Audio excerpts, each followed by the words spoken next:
Hello everyone, good evening to all of you. I hope you guys are doing great. आप लोग बहुत अच्छा कर रहे होगे और तैयारी भी आपकी अच्छी चल रही होगी। जो लोग 2024 या 2023 मेंस के लिए तैयारी कर रहे हैं, उम्मीद करते हो कि सब कुछ बहुत अच्छा चल रहा होगा।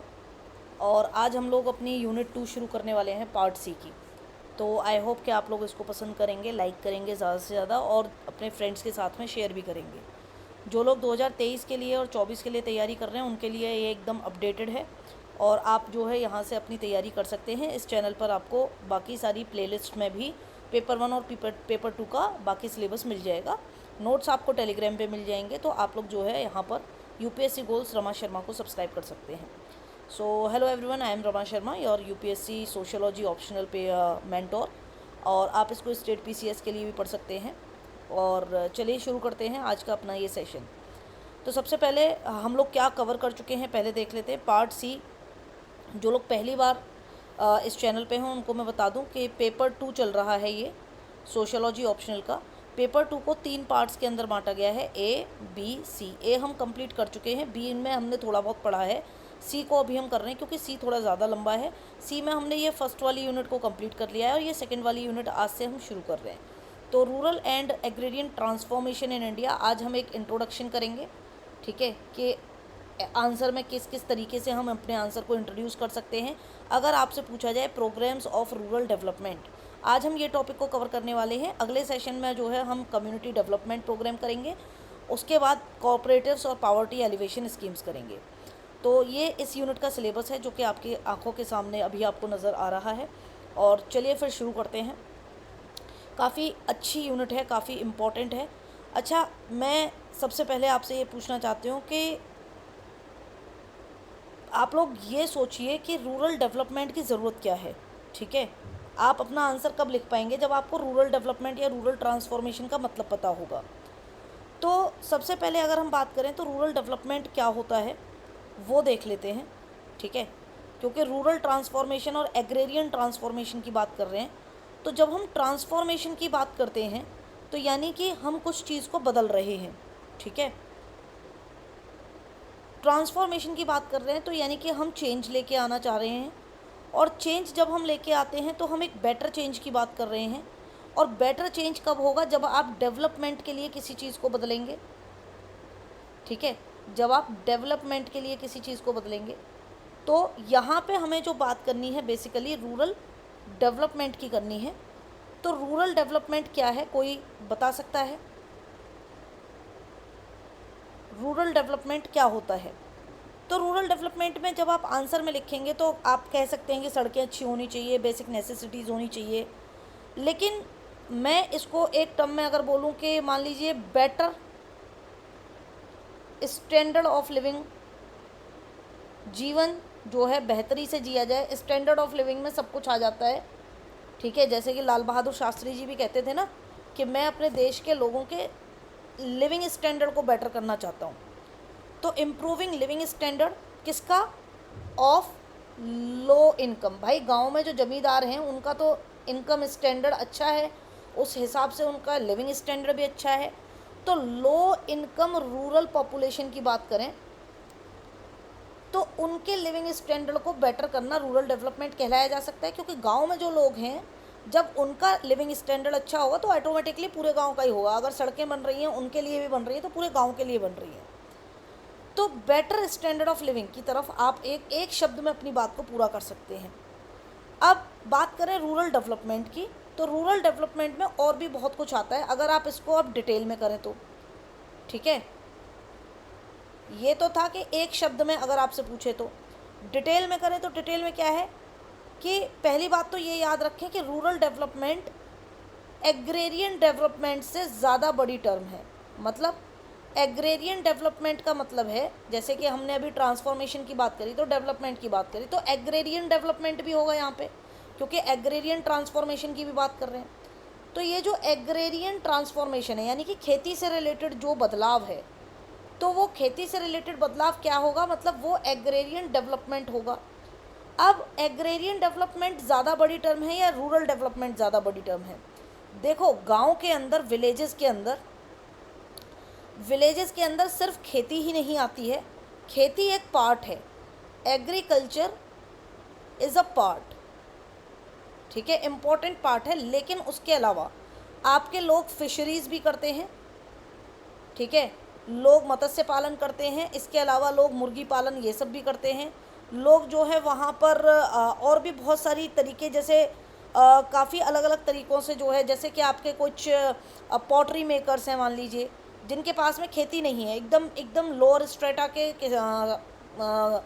वो लोग हैं जो कि गांव के अंदर रहते हैं, जो कि ऐसी सर्विसेज देते हैं। मान लीजिए कोई कारपेंटर है,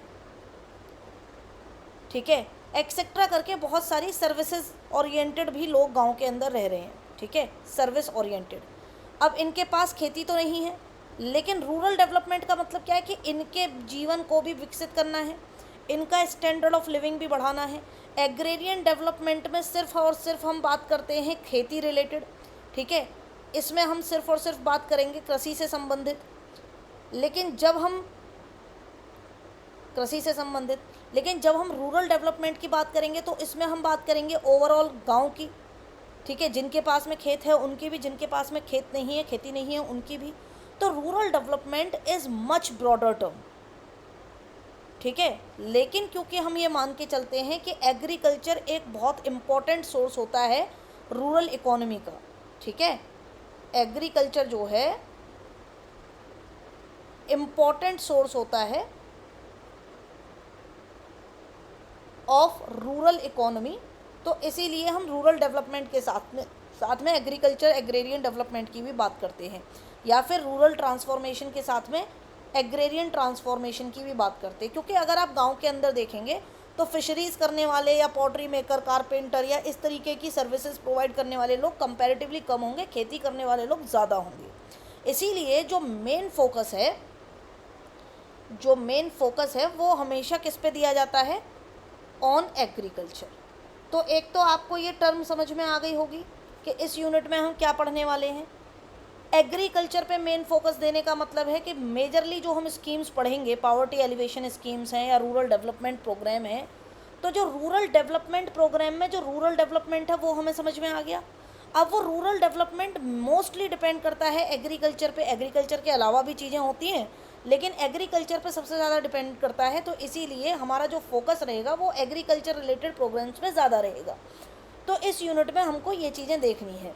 जब हम बात करेंगे ग्रीन रिवॉल्यूशन की तो वो भी एग्रीकल्चर से रिलेटेड है, ठीक है। वाइट रिवॉल्यूशन की बात करेंगे तो वो डेयरी प्रोडक्शन से रिलेटेड है, जैसे गांव के अंदर डेयरी प्रोडक्शन भी होता है। अब हो सकता है कि किसी के पास में ऐसी पॉसिबिलिटीज़ हो सकती हैं कि किसी के पास में खेती नहीं है, लेकिन वो अपनी जो है डेयरी चलाता है गांव के अंदर, गांव के लोगों से दूध इकट्ठा करता है, फिर उसको मार्केट में सप्लाई करता है और डेयरी प्रोडक्ट्स बनाता है, इस तरीके की चीज़ें। लेकिन मेजरली मेन चीज़ क्या है, मेन चीज़ तो भाई एग्रीकल्चर है। तो इस यूनिट के अंदर हमें ये पढ़ना है। तो प्रोग्राम्स ऑफ रूरल डेवलपमेंट जब हम करेंगे तो प्रोग्राम्स ऑफ रूरल डेवलपमेंट में एग्रेरियन डेवलपमेंट के प्रोग्राम्स आपको ज़्यादा दिखाई देंगे, ठीक है, पहली बात। तो ये जितना भी मैंने आपको बोला अभी वो सब यहाँ पर लिखा हुआ है। अब रूरल डेवलपमेंट इतनी हमने बात करी है अभी, ठीक है, main focus is always on agriculture. अब रूरल डेवलपमेंट का मतलब क्या है, रूरल डेवलपमेंट का, किसी भी डेवलपमेंट का मतलब 3 तरीके से होता है, ठीक है। वैसे तो डेवलपमेंट और भी बहुत सारी दिशाओं में होता है, जैसे कि इकोनॉमिक डेवलपमेंट यहाँ पे है कि गांव के लोगों की इकोनॉमी अच्छी होनी चाहिए, गांव के लोगों का सोशल डेवलपमेंट भी होना चाहिए क्योंकि सोसाइटी उनके लिए बहुत ही इंपॉर्टेंट एस्पेक्ट होता है। टेक्निकल डेवलपमेंट भी होना चाहिए, यानी कि लोगों को टेक्नोलॉजी भी आनी चाहिए, ठीक है। इसके अलावा तो वैसे पॉलिटिकल डेवलपमेंट भी होता है, ठीक है, पॉलिटिकल डेवलपमेंट भी होता है, लेकिन गाँव में हम लोग जो बात कर रहे हैं पॉलिटिकल डेवलपमेंट की, तो गांव में ग्राम पंचायत है इसके लिए, ठीक है। इसके ऊपर गांव के लोग जो हैं अपने एमपी वगैरह के चुनावों में पार्टिसिपेट, मतलब वोट वगैरह देते हैं, तो पॉलिटिकल डेवलपमेंट भी होना चाहिए। लेकिन जब हम रूरल डेवलपमेंट की बात करते हैं तो वो जब देश आज़ाद हुआ तो हमें बहुत सारी चीज़ें करनी थी, और भारत में उस समय 75% से ज़्यादा, ठीक है, 75% से ज़्यादा रूरल सोसाइटी थी, एग्रेरियन सोसाइटी थी। इस सोसाइटी को हमें ट्रांसफॉर्म करना था अगर देश को जो है एक नए आयाम पर लेके जाना था। देश का डेवलपमेंट मतलब रूरल डेवलपमेंट पहले प्राइमरी इंपॉर्टेंट था। जैसे कि रूरल डेवलपमेंट में एग्रेरियन डेवलपमेंट मेन फोकस है, वैसे ही भारत के डेवलपमेंट में रूरल डेवलपमेंट एक मेन फोकस था। उसमें सबसे ज़्यादा इम्पोर्टेंट था कि क्योंकि जब देश आज़ाद हुआ था तो हम फूड इनएफिशिएंट कंट्री थे उस समय पर, ठीक है। हम मिल्क इनएफिशिएंट कंट्री थे उस समय पर। तो हमारे यहाँ पे वाइट रिवॉल्यूशन, ग्रीन रिवॉल्यूशन इसीलिए आए गए। तो ये ड्यूरिंग 1947 के बाद की कहानी है। अलग अलग प्रोग्राम्स चले, अलग अलग, इसीलिए बहुत सारे डेवलपमेंट प्रोग्राम्स चलाए गए जिससे कि देश का जो किसान है वो फूड इनएफिशिएंट या मिल्क इनएफिशिएंट ना हो, क्योंकि देश का किसान जब उगाएगा तो ही पूरा देश खाएगा, ठीक है। तो इससे क्या होगा कि किसान की इकोनॉमी भी अच्छी होगी, गाँव के लोगों की, उनका सोशल डेवलपमेंट भी होना चाहिए। सोशल डेवलपमेंट जैसे कि उनके घर पक्के होने चाहिए, पीने का साफ़ पानी उनके पास होना चाहिए, बिजली होनी चाहिए, घर, बिजली, पानी, शिक्षा होनी चाहिए और फैमिली वेलफेयर स्कीम्स होनी चाहिए, जिससे कि पॉपुलेशन को भी कंट्रोल किया जा सके और हेल्थ जो है उनको हेल्थ फैसिलिटीज़ मिल सके, ठीक है। हेल्थ फैसिलिटीज़ मिल सकें, पॉपुलेशन को हम कंट्रोल कर सकें, ठीक है। उनको ये सारी चीज़ों की जानकारी होनी चाहिए। इकोनॉमिक आस्पेक्ट्स में क्या होगा कि भाई आप एग्रीकल्चर अच्छा करें, प्रोडक्टिविटी अच्छी हो, खेती अच्छी हो, यील्ड बढ़े, लैंड को इम्प्रूव करें, यानी कि जो बंजर ज़मीन है उसको भी इम्प्रूव करके, जो वो क्या बोलते हैं उसको, जोत कर उसको भी जो है इम्प्रूव किया जा सके, उसमें भी जो बंजर बैरन लैंड है उसमें भी आप खेती कर सकें। छोटा मोटा इरिगेशन जो है हर जगह होना चाहिए, यानी कि सिंचाई की व्यवस्था हर जगह होनी चाहिए। एनिमल हस्बेंड्री, ये वो है जो नॉन एग्रीकल्चर एक्टिविटीज़ हैं, यानी कि एनिमल हस्बेंड्री भी क्या है, एग्रीकल्चर एक्टिविटीज़ नहीं है, नॉन एग्रीकल्चर एक्टिविटीज़ हैं। फिशरीज़ नॉन एग्रीकल्चर एक्टिविटीज़ हैं। माइनर फॉरेस्ट प्रोड्यूस, ये भी जो है लोगों को उपलब्ध होना चाहिए। तो ये सारी चीज़ों से क्या होगा, ये सारी चीज़ों से, ये पहली 3 चीज़ों से क्या होगा, एग्रेरियन डेवलपमेंट होगा और लास्ट की 3 चीज़ों से नॉन एग्रेरियन डेवलपमेंट होगा। ओवरऑल रूरल डेवलपमेंट में इकोनॉमी कैसे बढ़ेगी उसके लिए ये चीज़ें थी। तो बेसिकली हमारे पास में क्या था कि हमारे पास में हमारा जो गोल था वो निश्चित था, ठीक है। हमें पता था कि हमें क्या करना है, हमें डेवलपमेंट करना है, ठीक है। डेवलपमेंट में हमें कौन कौन से डेवलपमेंट करने हैं, इकोनॉमिक डेवलपमेंट करना है, सोशल डेवलपमेंट यानी कि गांव तक सुविधा पहुंचानी है सारी, और उसके बाद टेक्निकल डेवलपमेंट मतलब कि जैसे रोड्स बनानी है, ठीक है। टेक्निकल डेवलपमेंट ये तो टेक्नोलॉजी की मदद से ही होगा ना, गांव तक पक्के रास्ते हों, कम्युनिकेशन हो, संचार के माध्यम हो, छोटे छोटे लघु कुटीर उद्योग हों। लघु कुटीर उद्योग मतलब वो जो कहते हैं ना होम ग्रोन इंडस्ट्रीज़ जो होती हैं गांव के अंदर, स्मॉल स्केल, इसके विलेज एंड कॉटन इंडस्ट्रीज़ हों गांव में, ग्राम एवं कुटीर उद्योग जिसको बोलते हैं, ये सब हो, तो ये टेक्निकल डेवलपमेंट होगा। इन सब चीज़ों से ओवरऑल मिलके क्या होगा, गांव के लोगों की परिस्थितियाँ, स्टैंडर्ड ऑफ लिविंग, इस सब से क्या होगा, स्टैंडर्ड ऑफ लिविंग क्या होगा, बेटर होगा। तो इसलिए हमें रूरल डेवलपमेंट क्यों करना है, हमें रूरल डेवलपमेंट इसलिए करना है, हमारे पास क्या नहीं था, हमारे पास पर्याप्त अनाज नहीं था, पर्याप्त न्यूट्रिशन नहीं थे, पर्याप्त फैसिलिटीज़ नहीं थी, सड़कें नहीं थी, कम्युनिकेशन नहीं था, हमारे पास इलेक्ट्रिसिटी नहीं थी, हमारे पास गांव तक शिक्षा नहीं थी, हमारे पास फैमिली वेलफेयर प्रोग्राम नहीं थे। ये सारी चीज़ों के लिए हमें ये एम जो है रूरल डेवलपमेंट का हमने रखा देश की आज़ादी के बाद। अब ये तो रहा रूरल डेवलपमेंट का एक छोटा सा मतलब कि क्या हमें करना है, क्या हमारे पास नहीं था। लेकिन लिखेंगे कैसे और कैसे लिख सकते हैं कि अब किसकी मदद से होगा ये। तो जब देश आज़ाद हुआ तो पंचवर्षीय योजना शुरू करी गई। पंचवर्षीय योजना जिनको हम कहते हैं 5 ईयर प्लान्स, उनकी मदद से हम इन ऑब्जेक्टिव्स को हम अचीव करेंगे अपनी पंचवर्षीय योजनाओं की मदद से, ठीक है। क्योंकि रूरल इंडिया को डेवलप करना इकोनॉमिकली और सोशली दोनों स्फेयर में बहुत ज़्यादा इम्पोर्टेंट था। इंडिया बाकी दूसरे डेवलपिंग कंट्रीज़ की तरह जब देखा जाए आज़ादी के बाद में, तो हमने हमारे लिए कॉन्सेप्ट ऑफ डेवलपमेंट क्या होना चाहिए, अभी हमारा फोकस क्या होना चाहिए, वो हमने देखा। तो इसमें जो सबसे बड़ा रोल बताया जाता है वो लाल बहादुर शास्त्री जी का बताया जाता है, ठीक है। और जवाहरलाल नेहरू जी नो डाउट काम कर ही रहे थे उससे पहले। तो लाल बहादुर शास्त्री जी का मेन फोकस इसके ऊपर था, ठीक है, मेन फोकस कि जय जवान जय किसान। तो जो एग्रेरियन ट्रांसफॉर्मेशन है, जो रूरल ट्रांसफॉर्मेशन है, उस पर सबसे ज़्यादा जो है अगर किसी ने ध्यान दिया है अपने टेन्योर में तो वो लाल बहादुर शास्त्री जी ने दिया है। और उन्होंने यही कहा कि देश का अगर किसान जो है अगर वो खुशहाल है तो पूरा देश खुशहाल होगा। तो जब हम कॉन्सेप्ट ऑफ डेवलपमेंट की बात करते हैं किसी भी देश के अंदर, ऐसे देश के अंदर जो एक डेवलपिंग इकोनॉमी है, तो क्योंकि वहाँ पे एग्रीकल्चर सबसे ज़्यादा क्वांटिटी में हो रहा है, परसेंटेज ऑफ पीपल सबसे ज़्यादा एग्रेरियन सोसाइटी से बिलोंग करते हैं, तो रूरल एरियाज़ का डेवलपमेंट होना ज़्यादा ज़रूरी है, इसको सबसे ज़्यादा अटेंशन देनी चाहिए। तो जो हमारे 5 ईयर प्लान्स थे वो इसके ऊपर एम्फेसिस किए गए। तो अब मैं आपको एक एक करके सारे प्लान्स के बारे में बताऊंगा कि कौन कौन से प्लान में क्या क्या बोला गया। फर्स्ट 5 ईयर प्लान में सबसे पहले बात करी गई डेवलपमेंट ऑफ एग्रीकल्चर सेक्टर की। देश आज़ाद हुआ, पंचवर्षीय योजना 1952 से 51 से लागू हुई, और तब जो है हमने बात करी कि हमारा एग्रीकल्चर सेक्टर का डेवलपमेंट बहुत ज़्यादा ज़रूरी है, कृषि क्षेत्र का डेवलपमेंट बहुत ज़रूरी है, जिससे क्या होगा कि हम जो बंजर भूमि है या जो बैरन लैंड है, खाली ज़मीन है, उसको इरिगेशन के माध्यम से, सिंचाई के माध्यम से और भी बहुत तरीक़ों से हम क्या करें, वहाँ पर भी फसल उगाएं। मोर लैंड अंडर इरिगेशन, जहाँ तक इरिगेशन नहीं पहुँच पा रहा है नदियों की वजह से, जहाँ नदियाँ नहीं ज़्यादा जा पा रही हैं वहाँ कैनाल्स बनाई जाएँ, कैसे भी करके डैम्स बनाए जाएँ, बैराजेस बनाए जाएँ, बांध बनाए जाएँ, इन सब चीज़ों की मदद से इरिगेशन की फैसिलिटीज़ पहुँचाई जाए। तो मेजर इरिगेशन डैम्स जो हैं शुरुआत में बनाए गए, जिनमें आपने पंजाब के अंदर भाखड़ा नाखल डैम के बारे में सुना है, हीराकुड डैम के बारे में आपने सुना है, नागार्जुन सागर श्रीशैलम वो आपका डैम है, इनिशियल डैम है, ये भारत के सबसे पुराने मतलब आज़ादी के बाद जो बने हैं वो डैम है, तुंगभद्रा डैम है। इन सबको बनाया गया जिससे क्या हो कि भारत के अंदर एक तो इलेक्ट्रिसिटी जनरेशन हो, ठीक है, क्योंकि ये डैम से क्या होगा, पानी एकत्रित करके आप बिजली बना सकते हैं। उससे भी पहले इरिगेशन जो है लोगों तक पहुँचे, ठीक है, फ्लड कंट्रोल किया जा सके, ये बहुत सारी चीज़ें हैं जो कि ये डैम्स की मदद से आप कर सकते हैं। इंडस्ट्रियलाइजेशन बढ़ सके,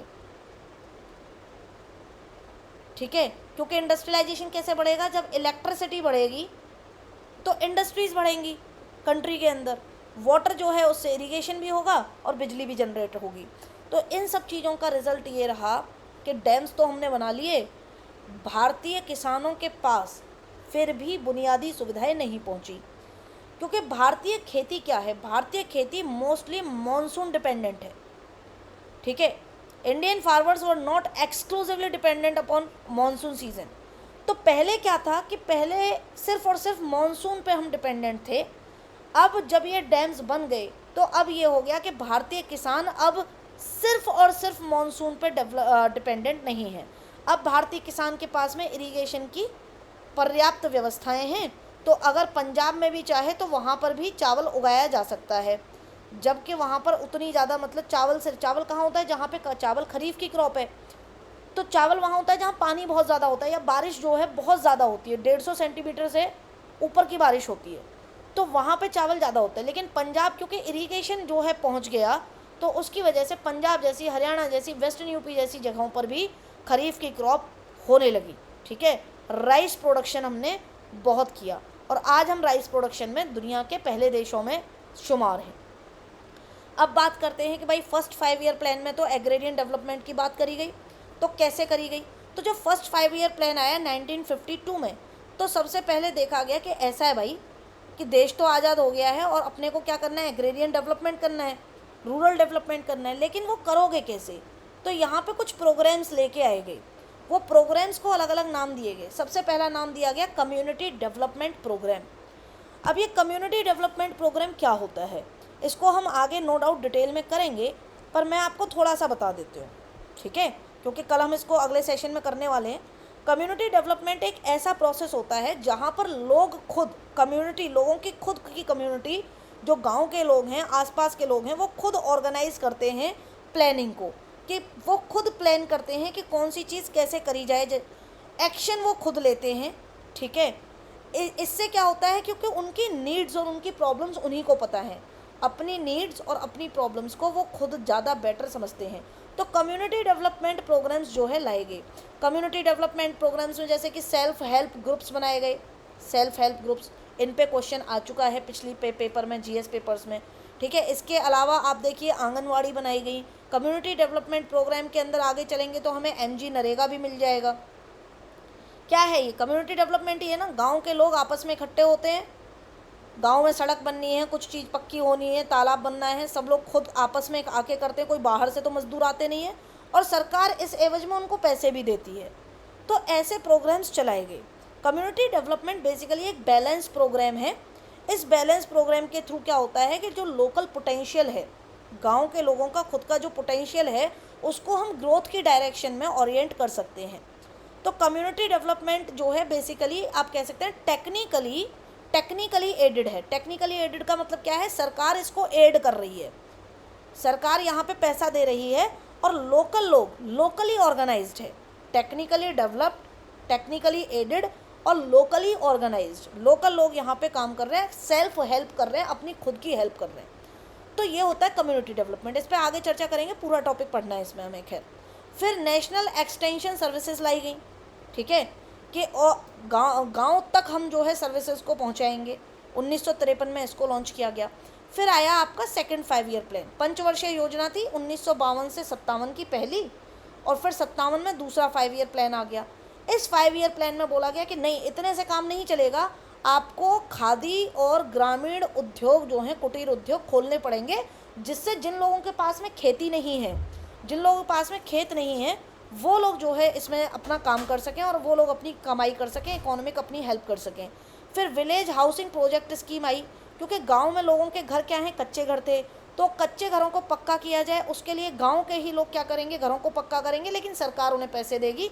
विलेज हाउसिंग प्रोजेक्ट स्कीम आई, ठीक है, 1957 में। उसके बाद ट्राइबल लोगों के लिए क्या किया जाए, तो वो भी जो है सेकंड 5 ईयर प्लान के अंदर ट्राइबल डेवलपमेंट ब्लॉक प्रोग्राम चलाया गया, जिससे क्या किया गया कि ट्राइबल लोगों के लिए मल्टीपल फैसिलिटीज़, जैसे शिक्षा है, हेल्थ है, इन सब चीज़ों से रिलेटेड जो हैं उनके लिए, या माइनर फॉरेस्ट प्रोड्यूस हैं उनके लिए, उनके प्रावधान आए गए, जिससे कि उनका भी डेवलपमेंट हो।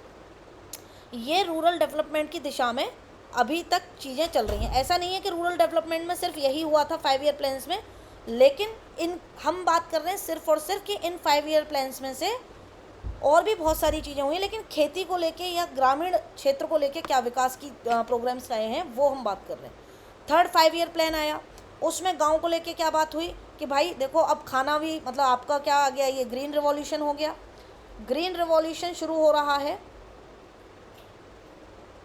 तो अप्लाइड न्यूट्रिशन प्रोग्राम, कि आपके पास में भोजन तो है, लेकिन उस भोजन के अंदर न्यूट्रिशन कैसे बढ़ाया जा सके। तो 1962 में ये आया। रूरल इंडस्ट्रीज़ बनी कि ज़्यादा से ज़्यादा जो है इंडस्ट्रीज़ हम गांव की तरफ लगाएं, उन क्षेत्रों में लगाएं जहां से गांव के लोग जो हैं उनको व्यवसाय के और साधन मिले। इसके अलावा इंटेंसिव एग्रीकल्चर एरिया प्रोग्राम चलाए गए, ठीक है। हाई यील्ड, कि फसल हो, फसल की लेकिन यील्ड बढ़े, फसल की पैदावार बढ़े। तो पैदावार बढ़ाने के लिए किस किस तरह की, किस किस किस्म की आप बीज लेके आ सकते हैं या फर्टिलाइज़र यूज़ कर सकते हैं, वो भी यहाँ पर बात करी गई। फर्टिलाइज़र्स, पेस्टिसाइड्स, ये सब चीज़ों का उपयोग होने लगा। तो ये थर्ड 5 ईयर प्लान है, ये बात है 1966 की। इसके बाद में अगली पंचवर्षीय योजना में क्या हुआ, ये मेजर ऑब्जेक्टिव्स को कंप्लीट करने के लिए हमने क्या क्या किया है वो प्रोग्राम्स है।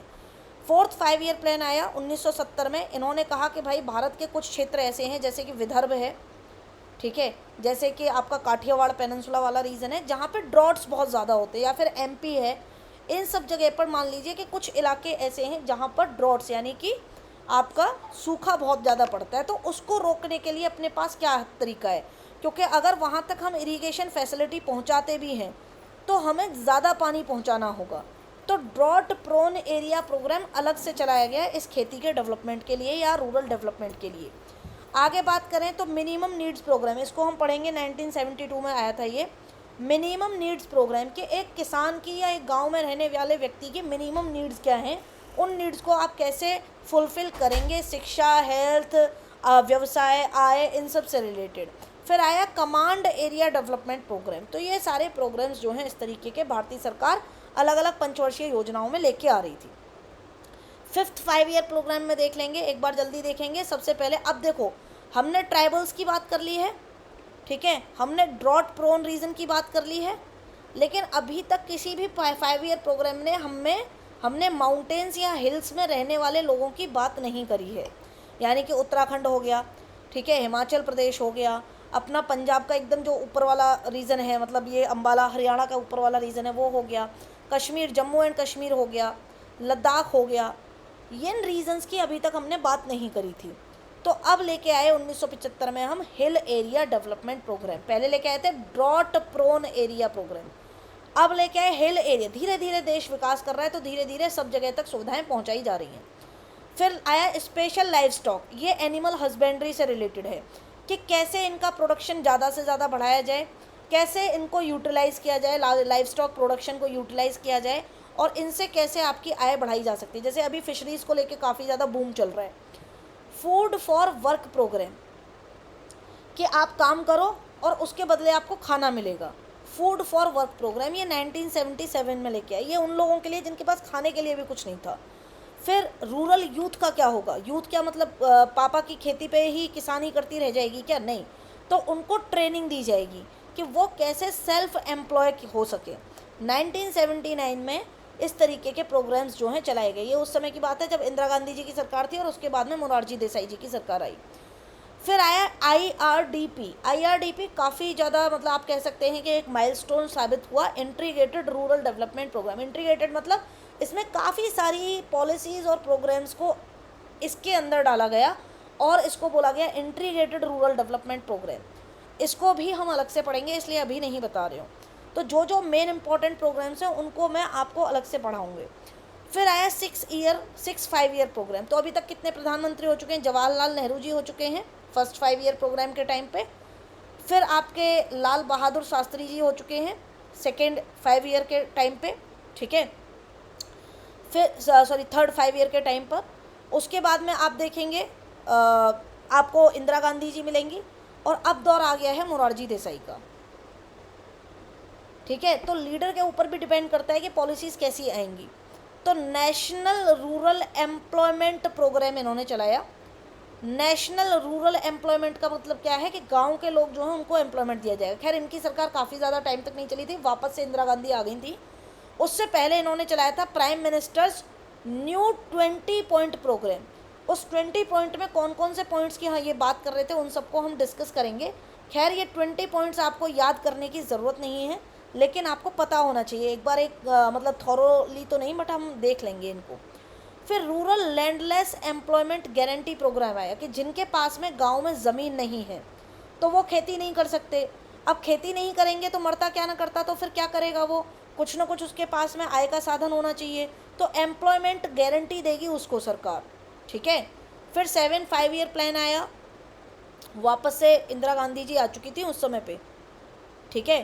तो उस समय पर खैर उनकी तो 1984 में ही डेथ हो गई थी, 4 या 5 में, बट उनके बाद में राजीव गांधी जी PM बने थे और उस समय पर ये चीज़ें आई थी। Integrated rural energy planning, technology का जो डेवलपमेंट किया है वो राजीव गांधी जी ने किया है और भारत के अंदर जो है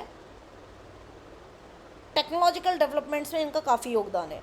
तो एनर्जी प्लानिंग प्रोग्राम आया 1985 में। Special livestock breeding programme आया। ये जो लाइफ स्टॉक प्रोडक्शन की बात कर रहे थे इसी को रीफ्रेम किया गया बेसिकली। स्पेशल लाइफ स्टॉक, पहले प्रोडक्शन की बात हो रही थी, अब कहते हैं इनकी ब्रीडिंग बढ़ाओ, ज़्यादा से ज़्यादा इनकी पैदावार होनी चाहिए, तो उसी को रीफ्रेम किया है। फिर 8th 5 ईयर प्लान लेकर आए ये जवाहर रोजगार योजना। फिर प्राइम मिनिस्टर्स रोजगार योजना 1993 में आई, सरकारें बदलती गईं। एम्प्लॉयमेंट एश्योरेंस स्कीम आई, जिसको यहाँ पर ये कह रहे थे ना, ये अपना किधर गया,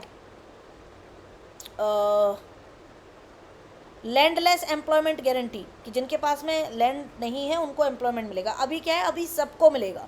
एम्प्लॉयमेंट एश्योरेंस स्कीम्स के तहत जो है यहाँ पर चीज़ें हुई।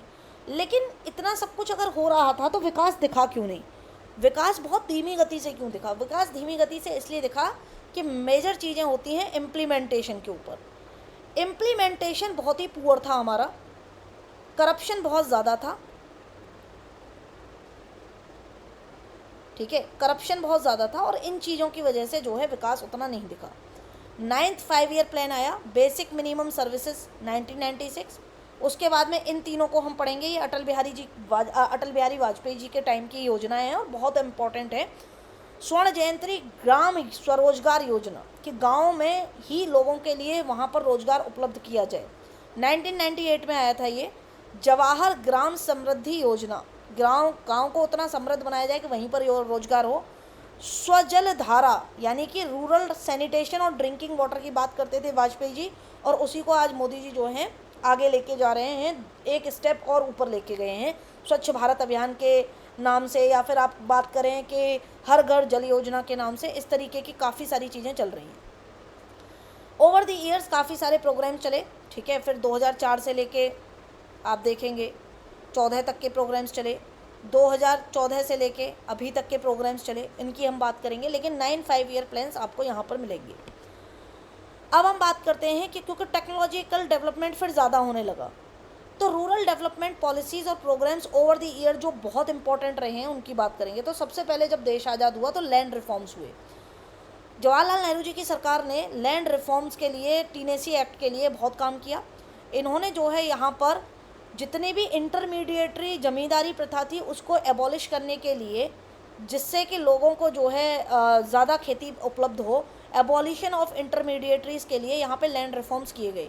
टीनेसी रिफॉर्म्स किए गए, जैसे कि टीनेंट्स होते हैं ना जो किसी और के खेत में काम करते हैं, तो उनके लिए इन्होंने प्रावधान लाए कि अब उन्हें रेगुलर रेंट होगा, regular rent paid by tenant to landlord. क्योंकि पहले क्या होता था कि अगर रेंट नहीं दे पा रहे हो आप लैंडलॉर्ड को, तो क्या होता था कि फिर आप वो बॉन्डेड लेबर के उसमें चला जाता था मामला। तो टीनेसी रिफॉर्म्स किए गए। सिक्योरिटी मिलेगी, जो आपकी खेती, जैसे मान लो कि आपके पास 100 बीघा खेती है, 100 एकड़ खेती है, आप नहीं कर पा रहे हो इतनी खेती, तो आपने इस खेती को 20-20 एकड़ में 5 लोगों को बांट दिया। अब वो 5 लोग आपके खेत पर खेती कर रहे हैं, तो वो 5 लोग आपको पैसा देंगे, बदले में उनको आप या तो अनाज दोगे या फिर आप उनको क्या करोगे, शेयर दोगे, पैसे का मतलब प्रोडक्शन का शेयर दोगे। तो कई बार जमींदार जो है नहीं देता था और बहुत ज़्यादा क्रूएलिटी भी करती थी, तो सरकार ने कहा कि अब इनको सिक्योरिटी प्रोवाइड कराई जाएगी। कन्फर ओनरशिप राइट्स, जो टीनेंट्स हैं जो कि बहुत ही पीढ़ियों से जो है काम कर रहे हैं, तो वहाँ पर उनको ओनरशिप राइट्स भी मिलेंगे। लैंड सीलिंग एक्ट भी लेके आए गए। तो लैंड रिफॉर्म के अंदर अबॉलिशन ऑफ इंटरमीडिएटरी, टीनेसी रिफॉर्म और लैंड सीलिंग एक्ट, ये हम पहले भी पढ़ चुके हैं पार्ट बी में, एग्रेरियन ट्रांसफॉर्मेशन के अंदर। तो ये सब भी किया गया। मार्जिनल फार्मर्स के लिए, छोटे छोटे किसानों के लिए ये सारी चीज़ करी गई।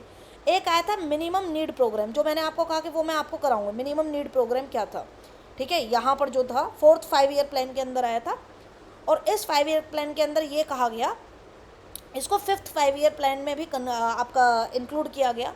और इन्होंने कहा कि मिनिमम नीड प्रोग्राम में हम ह्यूमन रिसोर्स के ऊपर, HRD के ऊपर जो है क्या करेंगे, इन्वेस्ट करेंगे। ह्यूमन रिसोर्स डेवलपमेंट, यानी कि भारत के लोगों का डेवलपमेंट करेंगे एज अ रिसोर्स।